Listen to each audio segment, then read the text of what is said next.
step I take, I move my truth. Every time they tell me stop, I use every comment, hate that makes my fuel. Gather up my energy and boom, I hear them talking, saying the way that I move is so reckless. That is a part of my mind I've been blessed with, giving my blood so I am relentless. All right, this is the Keep Hammering Collective with Pete Nilsson, SISU Saunas. My man, thank you so much for having me. This is awesome. This is cool. Yeah, I had an ice bath get delivered, and they just hired somebody from here, which is a great guy, but came in, set up the ice bath. Is all cool. And so I saw, sauna got delivered yesterday, and then you showed up. I'm like, oh, this is just a guy they hired from local. And then I find out it's your company. Yeah. When you and I first shook hands yesterday and you went off on your run, I realized right then and there I should have introduced myself as the owner of SISU. But it was great to be able to catch up with you thereafter and also link up for the run today, grab some breakfast. That was awesome. Oh, yeah. No, I had a great day also. But yeah, yesterday, I saw you had some Hokas on, saw some like 10,000 shorts, and I'm just like, bet this guy runs, but again, I just thought that, whatever, you just had work to do. And so it's cool. The owner of the company out setting up the sauna. That's some good service there. Yeah. It's one of the most important things that we do. And it's allowed us to be able to grow our culture, the brand, the whole thing. It's all been the relationships. And so for us to be able to pop out to meet the people who we're partnering with, be able to spend time, not just building the sauna with them, being able to show them the ropes, but also be able to spend a lot of time outside of the sauna, in this case, for us to be able to go for a run, be able to do everything that we did. Like, that's the stuff that moves the needle for our company, but I also hope it moves the needle even more so for the person that we're partnering with. Because at the end of the day, I want you to be happy with it. Yeah. Oh, no, definitely. Let's get to it. So you set it up. It looks great. And then today I said, hey, let's go on a run. You were down. We had a great run. Do you know how far we went? Yeah, my Strava said 7.6 miles. Okay. So 7.6 with about 1,800 feet or so of elevation gain. Yeah. So that's a pretty good run. Yeah, it was great. It was, I'm living in Cleveland, Ohio. We don't have this type of vert, obviously, there. Yeah. So it was nice trying to keep up with you there on the run. And you stopped in some points to wait up for me. But no. But once we got to the top, it was a relief. It's a beautiful day. Perfect day to run. I know, but you're a good runner. I love sharing, that little run is what I do pretty much every day. And it's just a good, people say, do you ever train legs? And as I told you today, it's like, this is my leg training.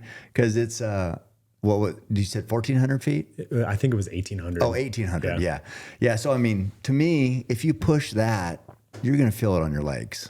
I felt it in the last, quarter mile or so. Yeah. So for those who obviously weren't not there, there was this point on Spencer Butte where there were these steps, and Cam stopped and looked me right in the eyes like, all right, this is your leg day.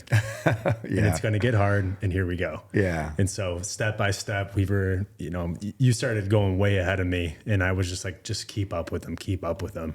And eventually, once we got to the very top, it was obviously a relief. It was awesome. But then being able to come back down and just coast, that was the best feeling. And especially if you're an ultra runner or runner and you obviously hit a bunch of vert, coming back down, to just let your legs go on autopilot, there's nothing like it. Oh, it felt so good. And then I always liked that running through the timber there. It's, big trees, old timber.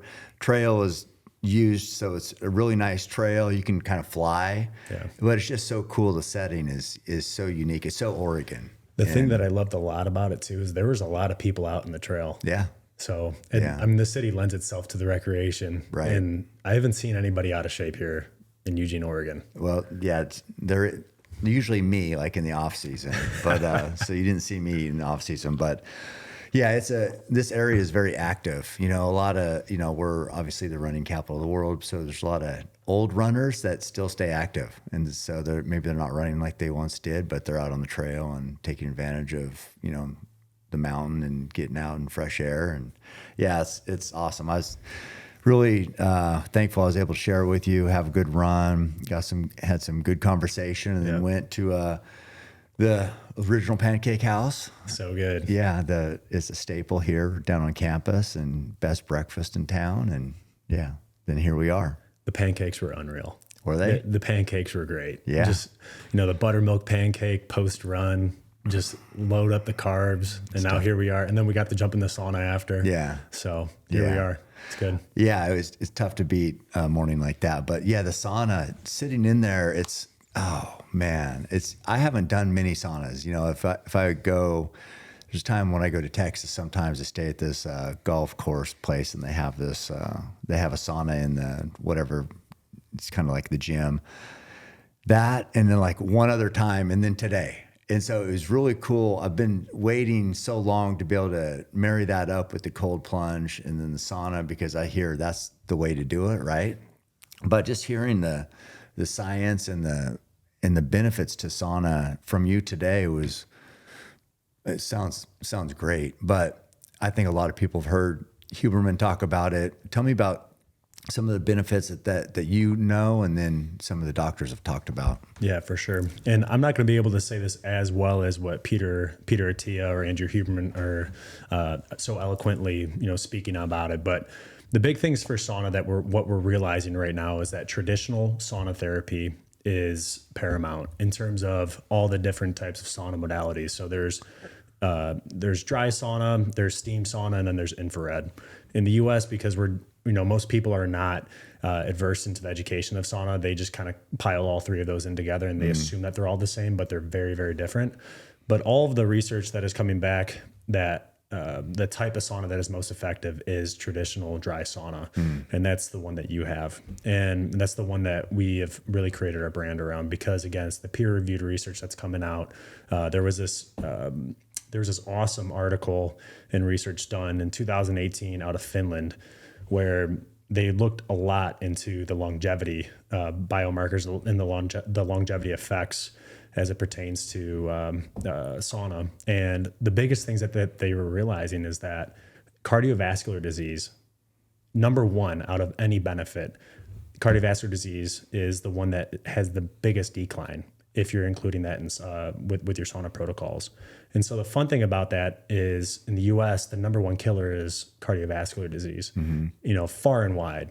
And so if you're telling me that all I have to do is just go and sit in a sauna to be able to decrease my risk of cardiovascular disease, why wouldn't I do it? Right, exactly. It's low barrier for entry. It's the easiest thing to do. If there's one thing Americans love to do, it's sit. So why not do it while you sweat? And not have to work hard. So you're sitting there. But also you told me something that, like in Finland, for every 2 people, there's 1 sauna. Isn't that unreal? Yeah. And also if you look at like longevity and health of the population, the aging population, aren't they very healthy compared to the US or compared to the world? Aren't they one of the most? Yeah, they're one of the healthiest populations, but they're also one of the most fulfilled populations. I see. Right. So I think the fulfillment comes from them embracing really difficult, gritty situations. Right. Finland isn't the warmest place. It's not the sunniest place. And what they do is part of their daily routine is after dinner, them and their family will go and sit in the sauna, and that's like where they break bread for the evening. I see. Every single night. Wow. Okay. And that's just what they do. And so, that leads me to, tell me what SISU means. Yeah. So SISU, in the Finnish language, it's SISU. SISU means perseverance, tenacity, bravery, and grit. And so that concept in the Finnish language is one that most other people, most other nations can't really comprehend, because that level of grit is a byproduct of really difficult adverse situations. And sometimes those are self-inflicted, sometimes they're not. And Finns really galvanize their culture around that concept. And so our whole thing with this brand is trying to galvanize that level of tenacity, bravery, and grit here in the US. And we could do that really, really well through sauna. Yeah. And I can't wait for you to be able to get that first legit session where it's 200 degrees plus. Yeah. And you're at that 20 to 25 minute mark and you're like, oh shit. Well, I'm going to do it tonight. This is getting tough. Yeah. Yeah. It's, I'm impressed that, you're running this company, you're 28 years old, right? Is that what you said? Yep. 28. And like, I just think about when I was 28, what kind of a fuck up I was. So I'm super impressed that you got you're so well versed in it, but also it means something to you clearly. And then you're so passionate about it, and it's so well run. I mean, what I see is high quality, you know, and as you say, customer care and relationships. And it's like, man, the fact that you're so dialed in on that, it's where does that come from? Yeah, I wouldn't say that we're perfect. I mean, there's no business that's perfect. And part of our whole thing with SISU is as we grow with our customers, we continue to refine and refine and refine. And it's that never content mentality that helps us be able to continue to drive the brand forward. But all that is, to me, really rooted in my parents, in my upbringing. My dad, he started ultra running when he was 48 and I was 17. And he got me into it at that early age. And even past that, my mom was a stud athlete growing up, and she had epilepsy. And we got into a real bad car accident when I think I was 4 or 5.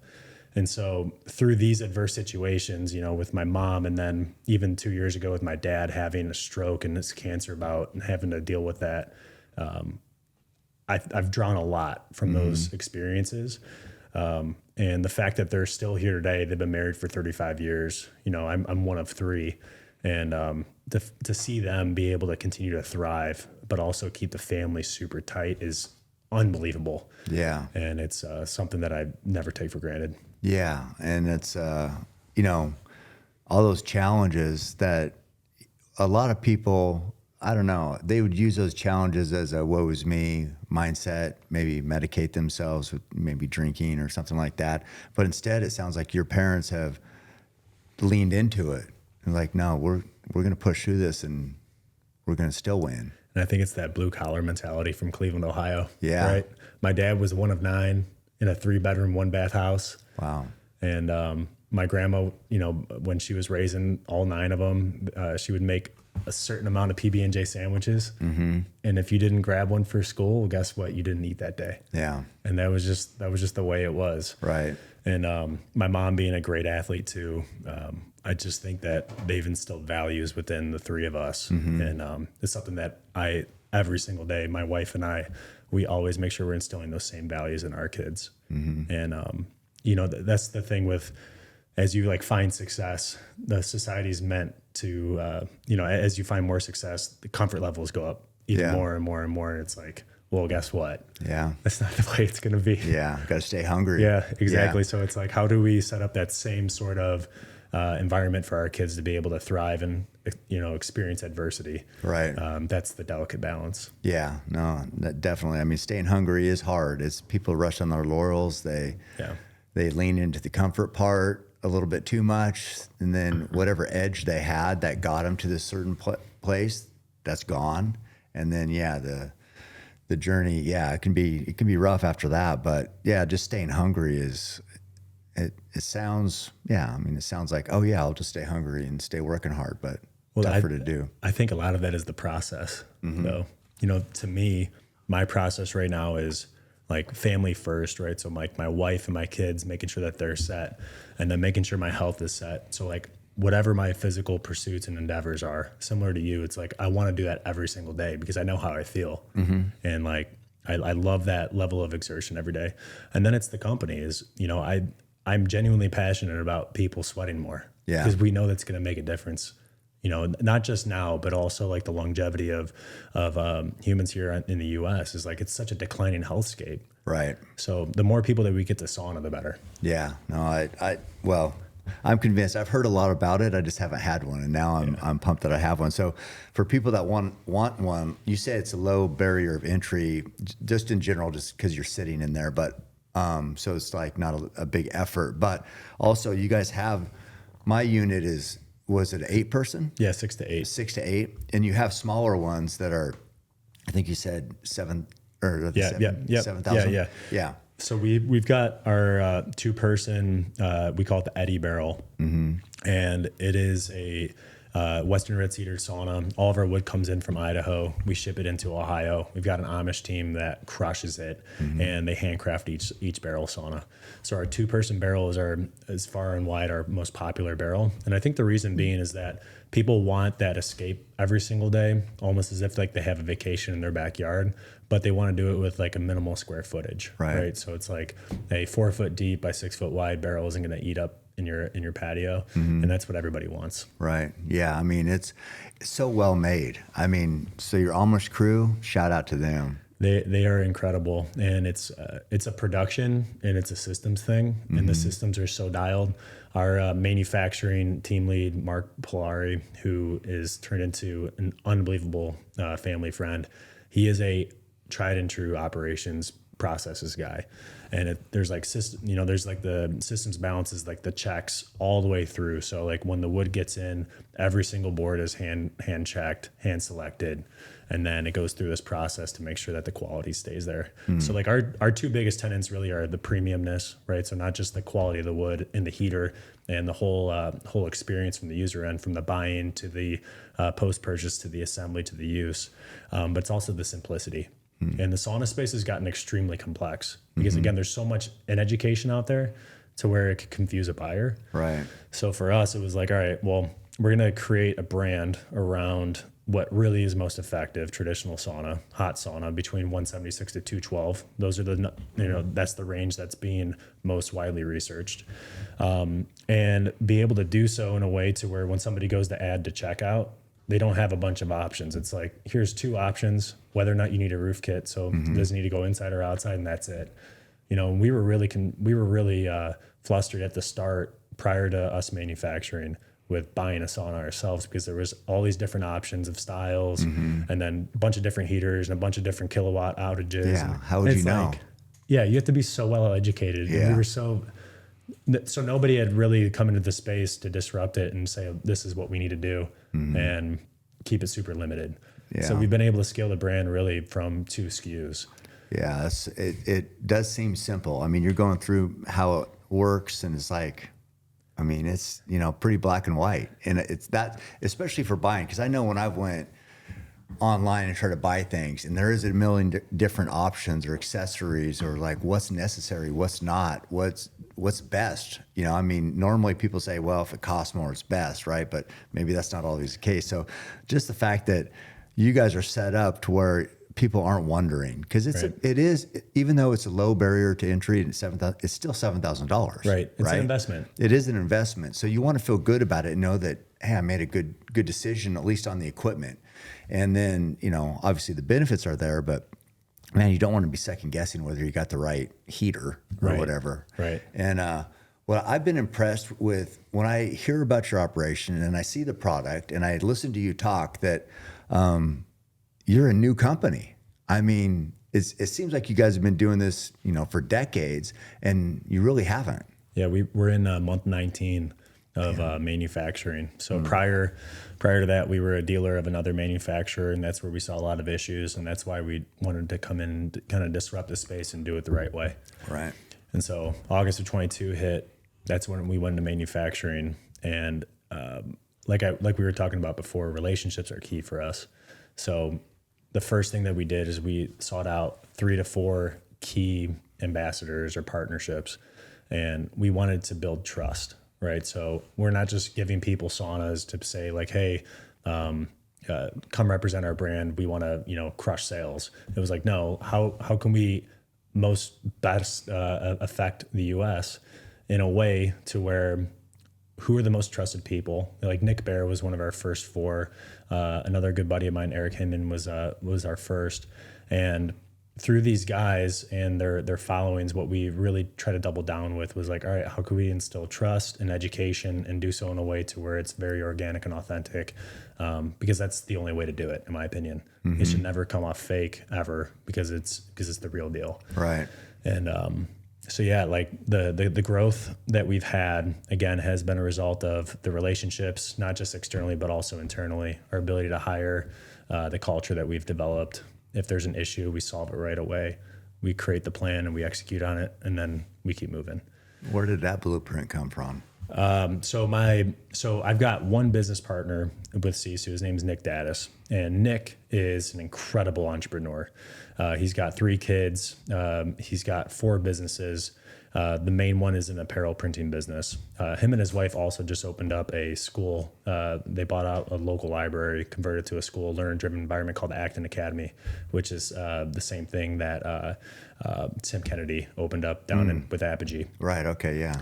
And he's a big EOS guy. EOS is Entrepreneurial Operating System. If you haven't heard of it, I'd highly recommend you look it up, because it is a tried and true operating manual for a small business owner to be able to scale their brand and keep things very black and white. So for us, we wanted to be able to make sure that everybody understood not just our mission, vision, values, but more so the systems processes of operations. Here's a playbook. Marketing, here's a playbook. Finance, here's a playbook. And so we created these SOPs for us to be able to dial in the process, be able to look at it from a 10,000 foot angle, and then nitpick the process a little bit to make it better and better and better. And so that's a nonstop, always ongoing process. Yeah, always evolving. Because there's always inefficiencies. Yeah, 100%. So that's how, from the internal side, we've been able to get it locked in. Yeah, I mean, it's impressive. Just, the way that you can go through that is, I know I couldn't do that for my own business. So I'm like, wait, what'd you say? Maybe I need to research that. But yeah. But you've got the same processes that you have when you're out there, when you're hunting too. Yeah. Like you've got all of your systems, the whole thing. You figure out what works over time. You get, it sounds like for me, I probably took a lot longer to figure it out, but I got there. You guys, 19 months and you're so dialed in. So it's like that learning curve was shorter for you, but I'm super impressed with what you built and how you operate. And, I love the relationship part. I guess I didn't know Nick had one, but yeah, he's a great voice out there. He's got 3. Yeah. Yeah. So it was really cool. Him and I have got to know each other a little bit, but randomly he just bought one. Didn't even ask for a code or anything. Yeah. Bought one for BPN HQ. Nice. And so he had one in his Texas home, then his Nashville home, and then another one at BPN. And just like guys like that are super high quality, that aren't just super business focused, but family focused, fitness focused, the whole thing. Right. Super impressive. Yeah, no, it's pretty cool. I did want to talk about, tell me about that. You just won an ultra. I wanted to hear about that. That sounded like an awesome adventure.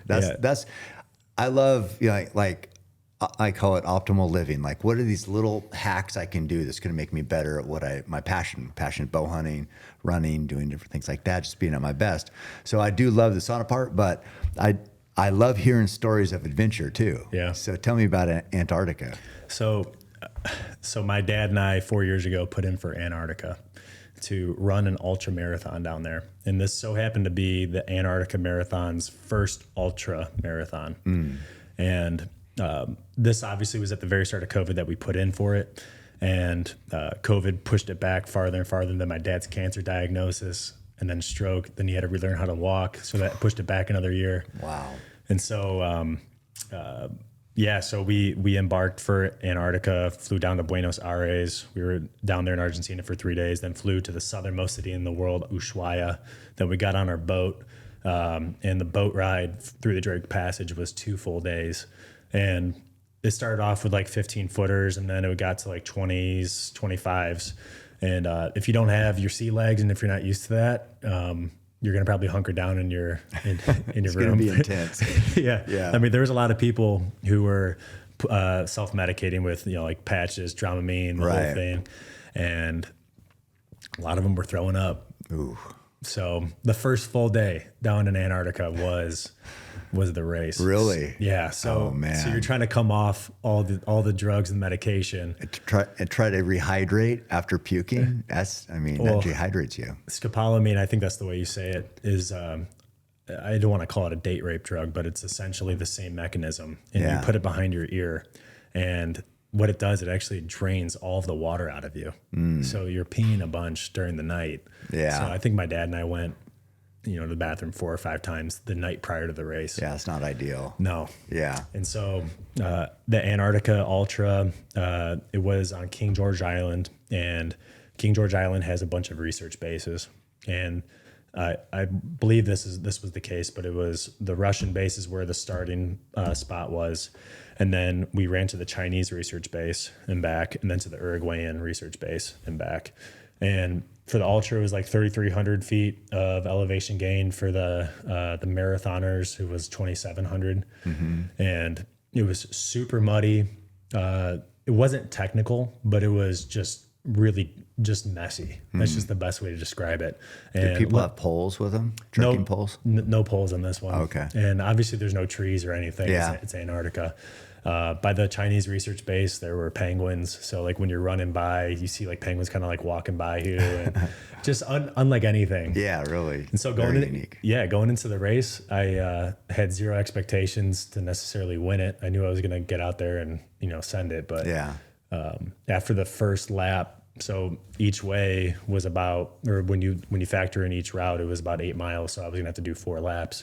After the first lap, I kind of realized that this was possible to be able to win it. And so in my mind, and I'm sure you do the same thing, you're thinking about that guy behind you and you're like, he's inching closer, but in reality, he was getting farther. Oh, nice. And, but in my mind, I'm just setting up that construct, like he's inching a little bit closer to me. So keep like, working. I gotta keep going. And so that set up for a really great finish for the ultra, and ended up winning it.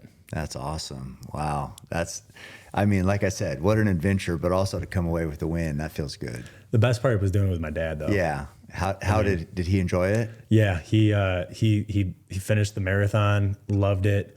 At night, he had a couple Budweisers with everybody else, and just had a really good time. But it's just one of those things where it's like every year we always try to put something on the calendar that's like the big scary thing. Yeah. Antarctica is a long way away. Oh, yeah. And the Drake Passage is no joke. Right. So like that's the fear. It wasn't necessarily the 50K. Yeah, yeah. So that was like punching the ticket. That was like the big thing for the year. Paying your dues to get there. Yeah. Yeah. And so to be able to share that with my dad was the most incredible thing. 2.5 weeks. I don't know if I'll ever get that time again with my dad to be able to do 2.5 weeks with just him and I before, inevitable happens. And so it puts it into perspective. There's a stat out there that says it's 98% of the time that you spend with your parents is before you turn 18. Right. So I want to reverse that. Yeah. That's a good goal. And it's super important to me. And I hope that I have that same relationship with my kids. Yeah. I think any parent can, if their kids don't hate them once they've grown up, then that's a little bit of a win. But if they want to spend time with you, then okay, that's even better. Yeah, I see it right here with your family too, man. Yeah. Strolling up yesterday, you had all your kids are here, the dogs are here. Yeah. There's a lot of love, man. Yeah. No complaints. Truist's in Salt Lake, but everybody else is here. Yeah. So I was thinking, I was wondering, your time in the 50K was pretty good. What was under 5 hours, which is great. What was the winning time of the marathon? So, that's a really good question. I think the winning time for the marathon ended up being like 4 hours and 7 minutes or so. Okay. What was interesting about this race, there were 140 runners. It wasn't a big field. The ticket for entry was obviously high. It was about $10K for you to be able to be a part of the trip. But there were multiple Boston Marathon qualifiers on this race. And as you know, running on flat road is a lot different than mud. But at the same time, like those runners continued to, show grit and enjoy the opportunity. Awesome. But all that to say, though, the talent out there was legit still. Yeah, sounds like it. Yeah, that's impressive. It just sounds awesome. I cannot say enough good things about the guys over at Montana Knife Company. I've been using their knives in the mountains for the past 3 years, and I've been nothing but impressed. They're an American company, their knives are made here in America, and their master bladesmith, Josh Smith, is one of the best knife makers out there. Their culinary cutlery is some of the best I've used, even though I don't use it because I don't cook, but I do use it when I'm eating. But I do know any cook would likely love them in their kitchen. I'm proud to partner with the guys over at Montana Knife and looking forward to some cool new products we're working on collaborating on in the coming months. Head over to montanaknifecompany.com today and use code CAM for free shipping. Black Rifle Coffee is celebrating a decade of coffee in 2024. They're the only coffee I drink, and supporting them is supporting veterans and the outdoor community. One of my favorite packages that I get on a monthly basis is a Black Rifle Coffee Club exclusive coffee roast. The only way you can get it is if you subscribe to the coffee club, and this month's coffee is a full-bodied roast, and it comes from the jungles of Brazil, Pink 79. The exclusive Coffee Club subscription gives you nothing but the best. It's a Coffee of the Month club where you get premium roasts from the best farms worldwide. Black Rifle Coffee is America's coffee. It's veteran-owned and operated. They support hunting and conservation and give back immensely to the veteran community. They're offering followers of the podcast 20% off on your first purchase to the coffee club, or order on their site using code KEEPHAMMERING to get America's coffee today. Yeah, so your dad, he's done a bunch of ultras. Yeah, so my dad, he started, so he quit smoking cold turkey when he was 48, and he is 60 now. And in 12 years, and this includes his cancer bout and the stroke and relearn how to walk, he's ran 144 marathons or greater distance. Jeez. That includes like 10 hundreds, bunch of 100Ks, bunch of 50 milers, 50Ks, and then... What got him started in that? I mean, he's crazy. But back in high school, he ran, the first time he ever stepped onto a track was his senior year, and he ran a 4:38 mile. Yeah. So he's always been an athletic freak. Don't get me wrong. Been a runner, yeah. But I mean, he's the product of consistency, similar to you in terms of you just plug in every day, you enjoy running, but you just do it. That's just part of your DNA. But he got into it, and what's so cool, there was a point prior to his diagnosis that he had ran a marathon or greater distance once every 3 weeks for about 11 or so years. Whoa. And, for me as a son, yeah. I'm like, oh shit. That's a big shoes to fill. Yeah. Like I gotta start logging some miles. Either kids, what happens usually is kids either rise up to the challenge or they go the complete other way. Yeah. Just complete, like I can't live up to those expectations. You know what I mean? Yeah. So they, throw in the towel and become the best partier or something. Yeah. So yeah, you had some big shoes to fill. Yeah. But they're amazing shoes to fill. Yeah. And I think that being able to run with him for multiple of these 50Ks and 50 milers, being able to crew him for his first hundreds and get to see my dad struggle. That's something that I want my kids to see me struggle too.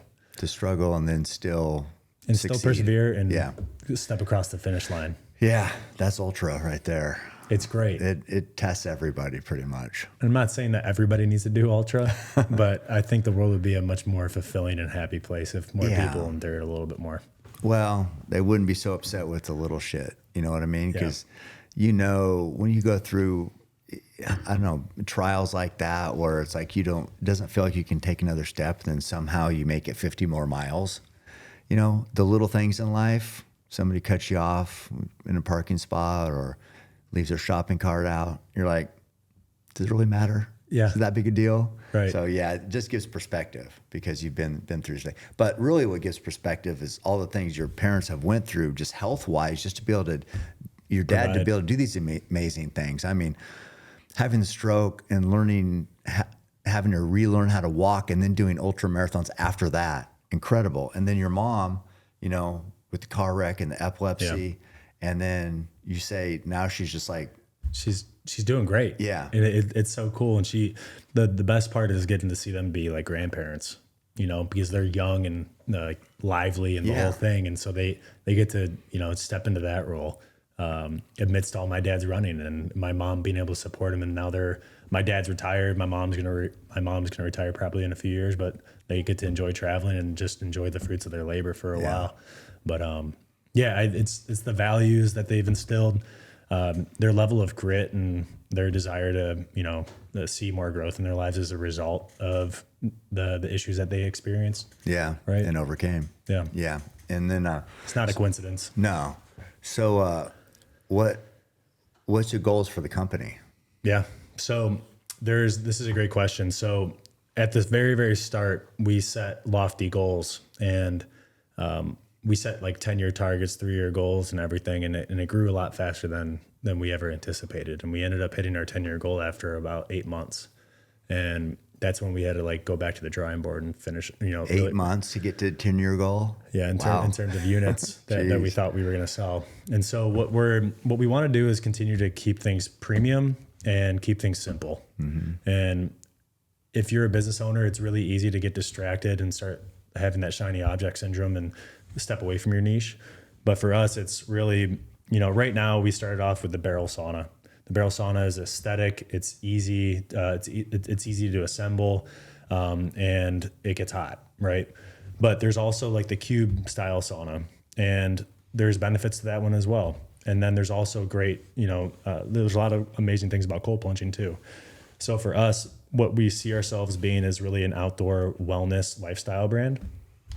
Right now we've got 2 main sauna SKUs, the smaller barrel and the larger barrel, the Eddie and the Edwin.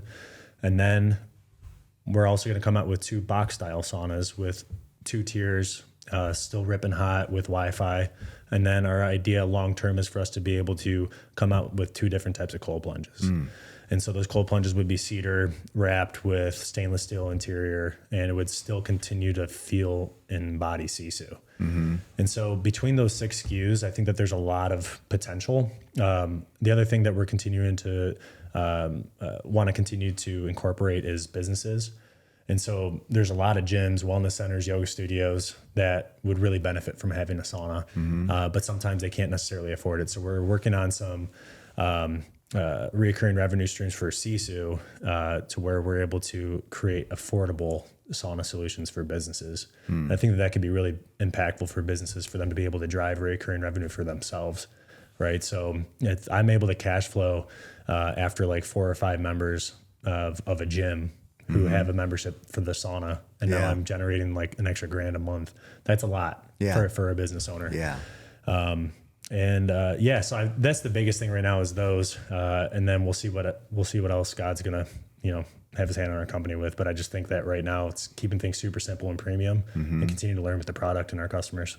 And you guys have a no interest financing plan, is that what you said? Yeah. So we partnered with a firm, and we've got 0% interest up to 12 months, which I would say like 15 or so % of our customers utilize. And it's great because it allows somebody to be able to step in to buy a sauna and be able to afford it by month to month. And it's a soft credit check. So it's not a hard credit check. Yeah. And then we also partner with TrueMed. TrueMed is a company that allows people to utilize their HSA funds on sauna. Nice. So you're able to actually reimburse yourself with your HSA funds post-purchase. That makes sense because it's helping your health, Well, that's why we're doing it. Yeah. It seems like a lot of these plans they're Band-Aids. Well, after the fact, after their sickness care instead of health care. Yeah, unfortunately. And I know you work with blokes, and their whole thing is like sick care, and which I love. Yeah. Preventative health care is the best way. And how do we do it? It's the way that you live. Right. Cold plunge, sauna, run, eat good get foods. Outside. Yeah. Sleep. Wild game meat. Be around good people. Do that. Man, it's simple.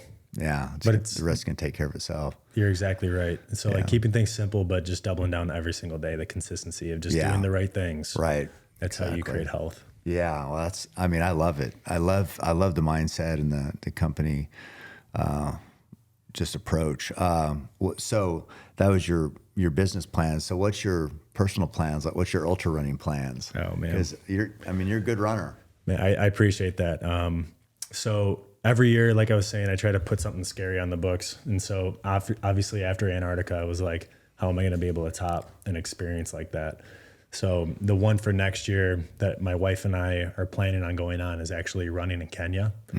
So we're going to go run in this wild game sanctuary, and it's 90% Kenyans that run it. And last year, apparently one of the aid stations was ransacked by a bunch of elephants because they ate all the bananas. So I thought that was hilarious. I'm like, I want to be a part of that. Yeah, that's pretty wild. So that's the one next year that I want to be a part of. How far is it? It'll be a 50K, I believe. Okay, yeah. And then later this year will be the first marathon I ever run. So I'm far from my dad. Again, he's done 144. I've done 27 ultras. This will be my very first marathon, I believe in October, which will be the Erie, PA marathon. And this will be the first time I've ever really trained for speed. So selfishly, I'd love to go sub 3. We'll see what happens. I've got 17 weeks or so.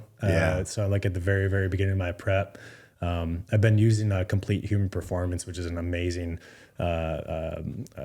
strength and conditioning brand for templates for runners and strength hybrid athletes, and I've been loving utilizing their product. How does that work? I mean, do they meet with you first, or is it just an online type thing? You just select one. Yeah, they have that option, but they also have like these amazing $50 templates where I could go in and plug in all my numbers, you know, my strength numbers, my half marathon, my 5K, whatever, and then they compute a template. And so that's actually how I prepped for Antarctica, and then also my first 100 that I did, and it served me up for success.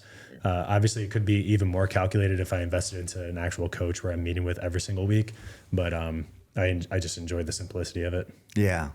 Well, it's well, to go sub 3, yeah, I think you're going to have to.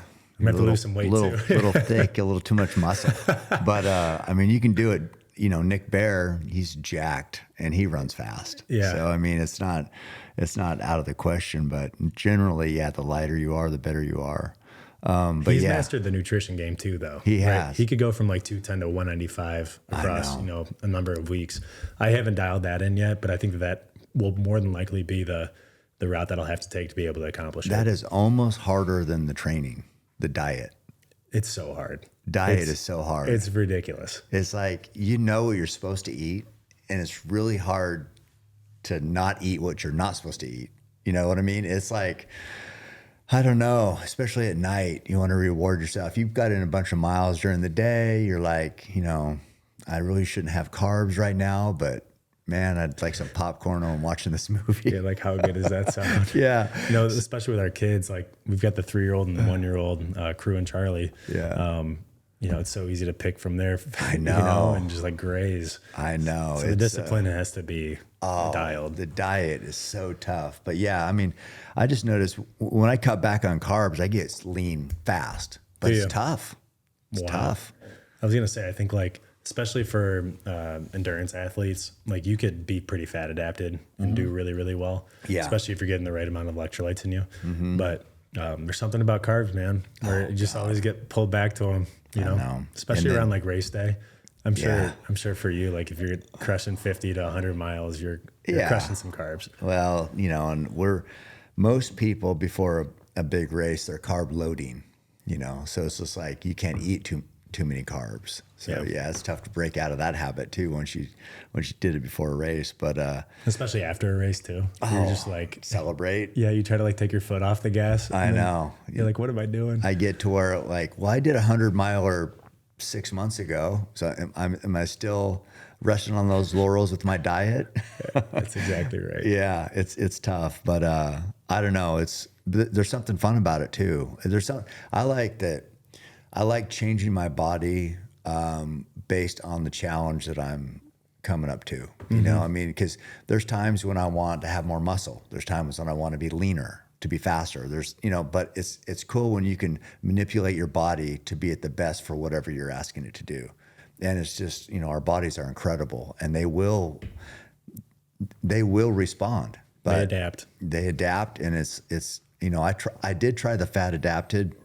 I was doing the Crazy Mountain 100, and one of my friends is Mike McCormick, or Mike McKnight, sorry. And he's like, he ran 100 miles with no calories, just burning fat. He ran 100 miles in 18 hours one time, but he's been doing the fat adapted, you know, low carb, pretty much all protein and fat, and just crushing, winning 200s, just killing it. And so I'm like, well, it makes sense, because you know, in a 100-mile race, you can't be having nonstop carbs. You can't pack that many carbs, right? So if you can be burning fat instead of those carbs, yeah, I could see where you'd be more efficient. But it is hard getting your body to. It takes a little bit to get your body to there. And I had like 8 weeks, and I don't know if I didn't quite do it well enough, but I struggled on that first race. I was gonna say it's a struggle. Did you try the ketone IQ on your last 50K? Yeah, I did. Yeah, it makes a difference. I tried it for one in November, and it helped me like no other. Yeah, I took it like I think I was 20 miles in, so I had about 11 miles left. So I hit this ketone IQ shot, and then some mangoes or something like that, and I felt great. Nice. So yeah, I mean, I think this stuff works. I mean, I don't know. I always do it. I did one before this podcast already, but I think it works for, you know, making your mind fire a little quicker, but also, man, for performance.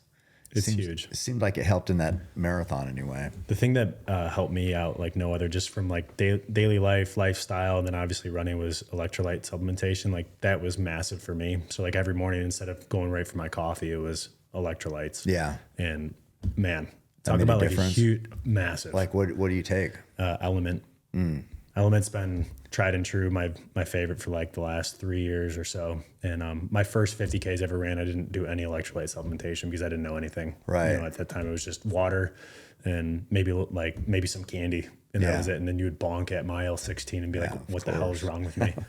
And so like the Element has been my it's always in my back pocket. And then, do you take salt during your ultras? I mean, really, Element was or just a drink. It was it. Like, I think for the 100 was, I think I did like 23 packets of Element. Yeah, it was like it's got a gram an hour. Yeah, it's got sodium though. Yeah, it has 1,000 milligrams of it. Does it have calories? No. Okay, then what do you do for calories? So for me, it was, I want to try to hit around 400 calories an hour. That's where I do really, really well. And that was like where the research was showing. So ironically, like my favorite thing to do is eat Uncrustables. Yeah, those are good. Those go down easy. And they're 300 calories. Yeah, you get a bunch of calories right there. I know that's the hardest thing is you don't want to eat because you're running, but you have to eat. No, you're exactly right. Your body has to have those calories. But the way that you learn that you have to eat is by, unfortunately, bonking in races. Yeah. Yeah, it's rough. Yeah, so what's your, so you told me your immediate goals. Like, what do you have, what's your dream race to do? Oh, man. Do you have any? That's good. You mentioned Leadville. Yeah, Leadville would be great. That would be like that's the one that I would have to really hunker down with my schedule to make sure I could train for it. Leadville would be great. I'm drawn to Badwater just because I enjoy sauna so much, so like, I feel like I could probably do pretty well in a hot race. 135 miles of sauna. Yeah. That sounds great. Yeah, I haven't done that one either. I also selfishly would love to do the rim to rim to rim in the Grand Canyon. Well, you can do that whenever you want. Right. Yeah. And that would be a great day out there on the trail. But to me, it's like the strength training concurrently with the running that I love more than anything. So being able to lift heavy and be able to run far and run fast, like that's what I care about. I love how I look and I love how I feel when I lift weights. Right. I don't think I'd ever be able to step away from it. Yeah. No, I understand. Yeah. It's, that's what Truett, my other son, he struggles with that. He doesn't want to be a skinny runner. He's had to work really hard to put on muscle because muscle doesn't just add itself, I mean, you got to work sweat equity there.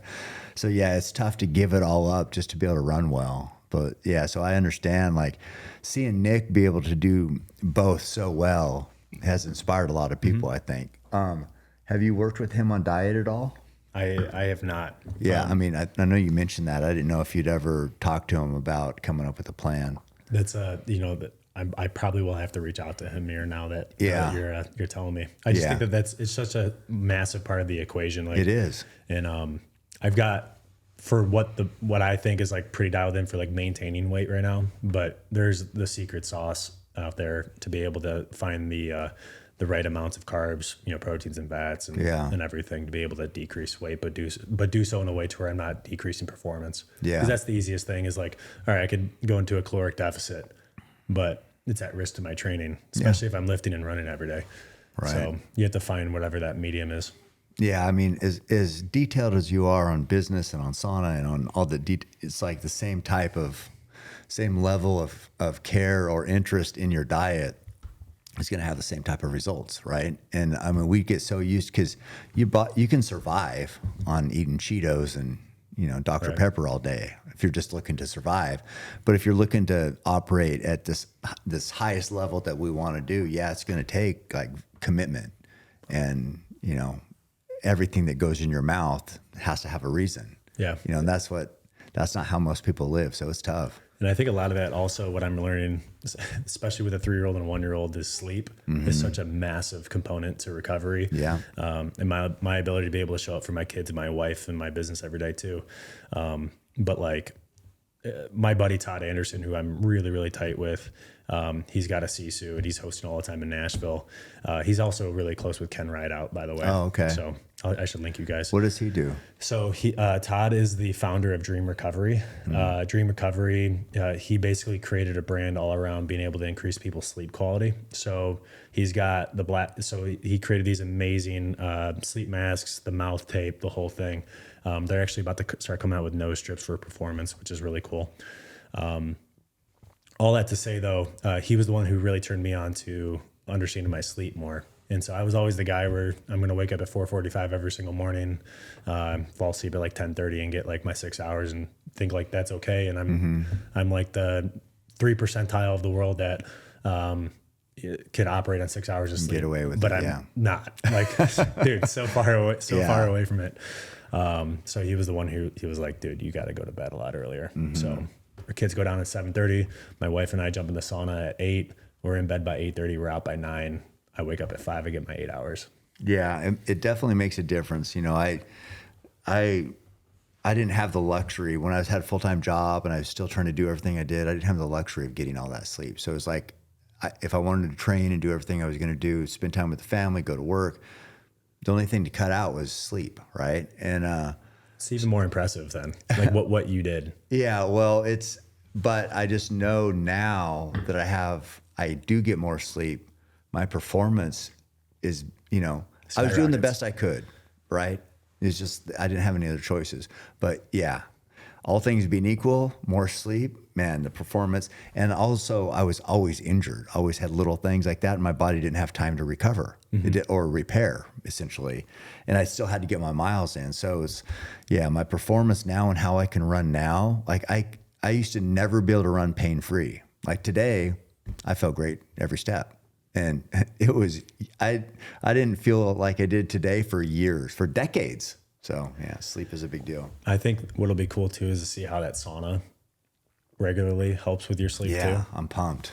Because if you position the sauna about an hour and a half prior to sleep, it's like a sleep hack because your body has to compensate in the opposite direction. Like your body's essentially inducing a fever. And then your body's going to naturally cool itself off after, and it's going to go below baseline. It's the same thing like when you're trying to fall asleep. I'm laying in bed, my body's going to work hard to be able to decrease my internal body temp so I could be able to get into that sleep state.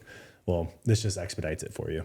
So I'm hoping, knock on wood, you're going to have some of the best sleep you've had, especially as you continue to train for all these amazing endeavors you got coming up. Well, if I don't break 3 hours at Eugene, I'm blaming you then. That's exactly right. Just kidding. Yeah. Well, I mean, Pete, man, it's been great. I've had an awesome day with you. I'm so thankful that I have a sauna, and it feels good to be able to partner with the company and you personally that I don't know, I just feel really good about. So thank you. Thank you for taking time out to do the podcast. And yeah, it's been great spending time with you. Yeah, man, this has been a blessing. Thank you so much for your hospitality. Your whole family invited me in, being able to build the sauna, be able to show you the ropes, get that run in. It's been great. So thank you so much. I appreciate it. All right, guys. Well, check out SISU. Got some links on my page, I think, but you guys can look them up. I don't know, top quality. Amazing, man. All Thank you so much. Keep hammering. All right, guys. Welcome to the brand new CameronHayes.com truck giveaway.